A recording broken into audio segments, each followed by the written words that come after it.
صفاها لمراتو اللي يلاه تزوج بها بشي 27 يوم. ووسطت آلة حادة عبارة عن كيلو ديال العبار في وسط دارو. شنو السبب اللي خلاه يقتل مراتو بهذه الطريقة البشعة؟ وبلا ما نطول عليكم ندوزو مباشرة التفاصيل ديال هذه القضية هذه. سلام، نتمنى تكونوا مزيانين ومرحبا بكم معايا في فيديو جديد وقضيه جديده.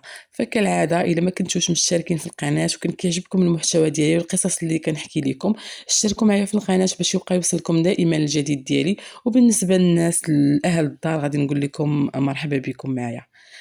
احداث القضيه اليوم غتدينا لمدينه الصويره، وحد المعطيات اللي عندي غادي نسرد لكم الوقائع بالتفصيل. شاب ثلاثيني عنده 32 سنة كيمتهن مهنة التعليم في أحد المدارس، ساكن مع الأم ديالو وقرر باش يتزوج. الأم ديالو بحكم أنها كانت عندها علاقة مع أم العروسة وكانت كتسكن بالجوار ديالهم، يعني كانت جارة ديالهم، تفاهموا وقالت لها بغيت بنتك لولدي وهاد الأخيرة غتوافق. وبالفعل غادي يتم الزواج بخديجة اللي شابة، كانت عندها 26 عام في العمر ديالها وكانت كدير الخياطة. المهم لحد لهنا كانت الأمور غادية مزيان، داروا العرس وخديجة مشات لدار راجلها وسكنوا بثلاثة في دار وحدة، يعني الأم والزوجة والزوج. اللي غادي يوقع هو أن الزوج ديال خديجة قبل ما توقع الواقعة كان دائما في خلاف وخصام مع الزوجة ديالو على أتفه الأشياء. يعني وعلى حسب ما قالوا باللي الزوج كان شخصية شكاكة وما كيثيق في حتى حاجة. وهنا ملي كتهضر على الشك ما كنقصدوش به الشك ديال الخيانة الزوجية، شك من نوع آخر كيشك في الماكلة في اللباس مثلا، كيف ما كتروي الأم ديالها.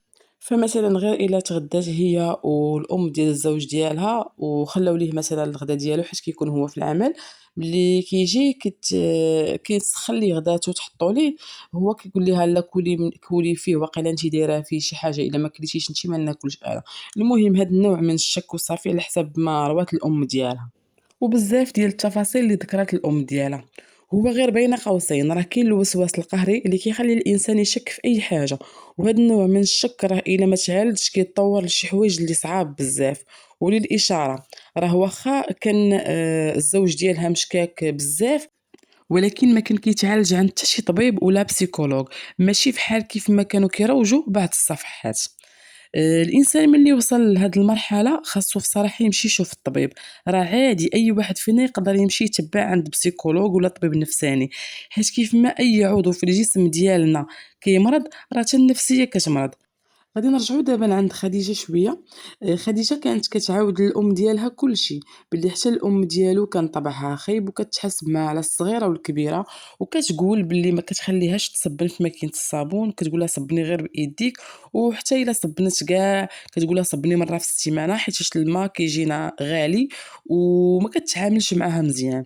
وكان شي مره ناض بيناتهم شي صداع على ود التصاور ديال العرس، حيت زعما عائلته ما مصورينش في العرس وما كاينينش وما شداهمش الكاميرا ديال العرس، وقال لها زعما ما رضيتوش بينا علاش ما صورتوناش. المهم دوك المشاكل اللي كيكونوا المشاكل التافهين العائليه ديال كيف ما كنسميهم انا بعدا ديال الخوال الخاوي.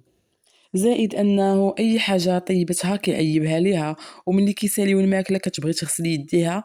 قالت لك باللي كلهم كيغسلوا يديهم في واحد البانيو ديال الماء، يعني ماشي كان بحال كيما يعني المعتاد غنحلوا الروبيني ونغسلوا يدينا بالصابون والماء. لا، قالت لك كتعمر ليهم البانيو ديال الماء وكتقول لهم غسلوا يديكم فيه، وهذاك الماء اللي كيغسلوا فيه يديهم كتقول لهم غسلوا به الماء يعني. المهم باش الماء ما يجيهمش زعما غالي. المهم ما عرفتش انا هاد القضيه هادي واش بصح ولا لا، حيت جاتني انا صراحه بيزار. وكتقول الام ديال خديجه باللي كاع ملي كيمشي عندهم للدار ما كياكل ما كيشرب، كيخاف زعما لا يعطيوه شي حاجه في الماكله. وحتى صحابو اللي في الخدمه يعني الزملاء ديالو في العمل كانوا كيشهدوا باللي الشخصيه ديالو كانت شخصيه شكاكه وكان كيتخاصم معاهم على اتفه الاشياء. وغير الا شي جوج كانوا كيهضروا كيقول لهم كيقول لهم كتهضروا عليا، وكيبدا يأول الهضره وديما كيتنوى غير بوحدو. وهذا النوع الشخصيات راه موجود راه اكيد غيكون شي حد كتعرفو غيكون بحال ما هكا. المهم خديجه كانت ما خداماش وكان مستواها التعليمي كان الابتدائي، كانت دايره ماكينه ديال الخياطه كتعاون بها راسها. خدات من عنده الاذن باش تجيب الماكينه الخياطه للدار عندها، وهو رفض وما بغاش تخدم، وقال لها باللي ما محتاجينش باش تخدمي وما محتاجينش فلوسك. المهم من خلال هذا الشيء اللي سردت لكم غتفهموا باللي كانت بيناتهم علاقه سامه وفيها بزاف ديال المشاكل والخلافات رغم ان الزواج ديالهم ما دامش حتى شهر. نهار الواقعة كتعاود الأم ديال خديجة باللي غادي طيب الطاجين وغتحطو باش ياكلوه بجوجهم، حيت هو وياها اللي كانوا في الدار غير بوحدهم. هو بدا كيعيب ليها في الطاجين، مالو هكا مالو هكا، تزايدوا في الهضره، دفعها طاحت على الارض، هز داك الكيلو، واللي كيسول على داك الكيلو اش كيدير به عنده في الدار، كيقري به التلاميذ يعني المكيال وكيعطي به الامثله.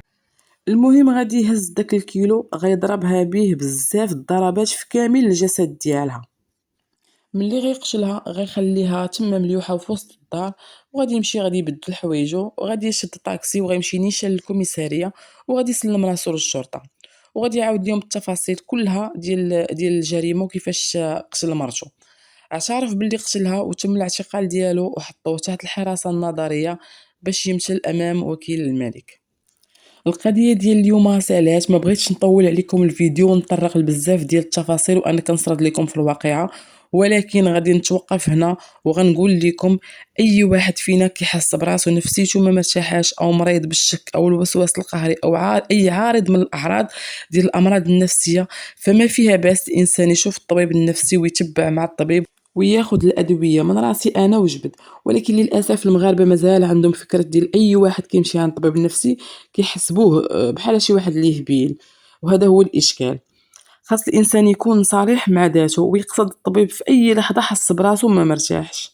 غادي نقول لكم مع السلامه ونتلاقاو مع فيديو جديد وقضيه جديده.